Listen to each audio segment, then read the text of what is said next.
Bonjour à toi chers spectateurs et bienvenue dans Découvre Artiste, l'émission qui parle de cinéma, mais surtout de ceux qui font le cinéma. Directeur de la photographie aura été un joli fil rouge cette année dans le sens où je vous en ai évoqué plusieurs qui étaient assez marquants pour moi parce que le directeur de la photographie, je vous le rappelle, c'est ce qu'on pourrait appeler le cadreur plus. C'est vraiment la personne qui a la bonne manière d'interpréter ce qu'un cinéaste a en tête ou a réussi à mettre en storyboard. Et directeur de la photographie, c'est un rôle très particulier au cinéma parce que si on trouve un bon directeur de la photo, un cinéaste va réussir à parfaitement mettre en forme ce qu'il avait en tête. Et du coup, ça va donner lieu à des moments de cinéma qui sont légendaires parce qu'on va se dire « Ah la vache, il a réussi à mettre ça en forme. J'aurais pas imaginé que ça soit possible. » Et bien la plupart du temps, si c'est dans l'esprit d'un réalisateur, il faut que le directeur de la photographie arrive parfaitement à mettre ça en forme. Et je vais vous parler d'un directeur de la photographie qui est revenu au centre de l'actualité il n'y a pas longtemps parce qu'il a été notamment le directeur de la photographie d'une suite qu'il avait lui-même mis en photo au tout début des années 2000, un directeur de la photo britannique qui s'appelle John Mathieson. Je pense que ce nom, vous l'avez forcément déjà vu au générique de plein de films d'action parce que ce mec-là qui a beau avoir commencé sa carrière avec le réalisateur tunisien Karim Dridi, est surtout le mec qui est connu pour avoir commencé sa carrière avec les frères Scott, Tony et Ridley, notamment lorsque, en 2000, il met en photo le film Gladiator. Je vous pose ça comme ça.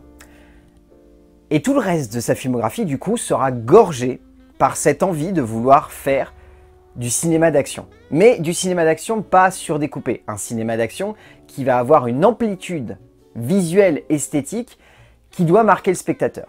Et parfois, ça donne des films qui sont légendaires. Parfois, ça donne des films qui ont été plus questionnés. Moi, j'ai toujours en tête que c'est lui qui a fait la photographie du film Pan de Joe Wright, qui est une adaptation très libre de Peter Pan, mais que je trouve vraiment impressionnante et qui, notamment, au niveau de l'image, a une identité très particulière. Vraiment belle, très intense, très prenante. C'est aussi un mec qui est connu pour avoir bossé dans la saga X-Men.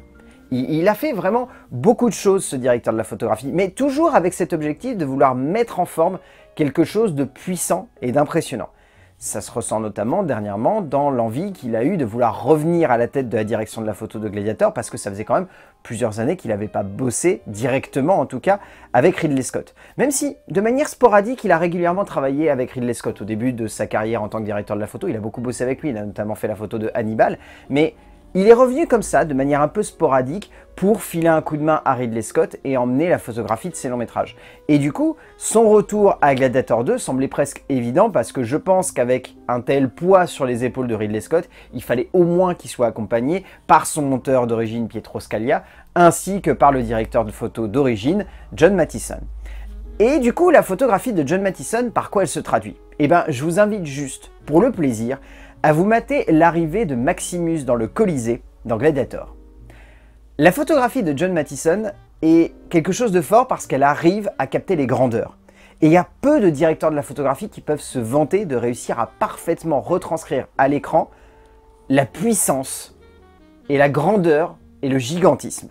C'est quelque chose de extrêmement dur à parfaitement mettre en image. Je prends un exemple, moi, un des rares directeurs de la photographie qui, je trouve, arrive parfaitement à jouer avec ça, c'est Hoyte van Hoytema. C'est par exemple le directeur de la photographie d'Interstellar. Et on le sait tous, l'arrivée sur la planète où il y a une immense vague qui arrive, c'est impressionnant. C'est impressionnant parce que Hoyte van Hoytema a cette manière et ce regard si juste qui permet de retranscrire la grandeur. Et bien John Mathieson, il l'a un petit peu aussi. Et cette arrivée dans le Colisée, dans Gladiator, elle est parfaitement symbolique de ça. C'est-à-dire que cette arrivée, elle est folle. Il arrive à capter le gigantisme du lieu et à rendre la perspective pesante sur le spectateur. Et je trouve ça juste hallucinant de justesse et ça m'impressionne à chaque fois que je la vois. Et pour moi, c'est ça qui caractérise le travail de John Mathieson.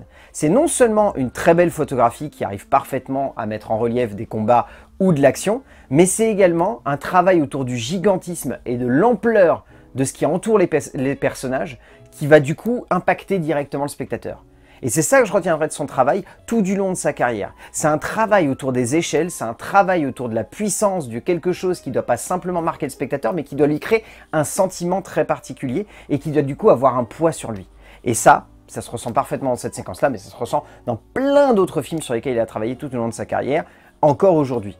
Donc, rien que pour ça, je pense que de 1, c'est peut-être le meilleur directeur de la photo que peut avoir le prochain Jurassic World, parce que Si le projet semble un petit peu bancal, il y a tout de même vraiment des très bons techniciens et des très bons artistes qui ont l'air d'être au centre.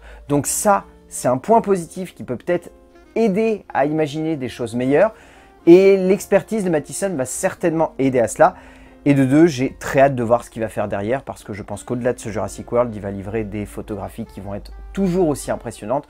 Donc rien que pour ça, allez-y, découvrez son travail et je pense que vous allez redécouvrir des petites perles de 7e art. Et d'ici là, je vous dis à la semaine prochaine pour découvrir un nouvel artiste, mais surtout découvrir ce qu'il a à nous dire du cinéma.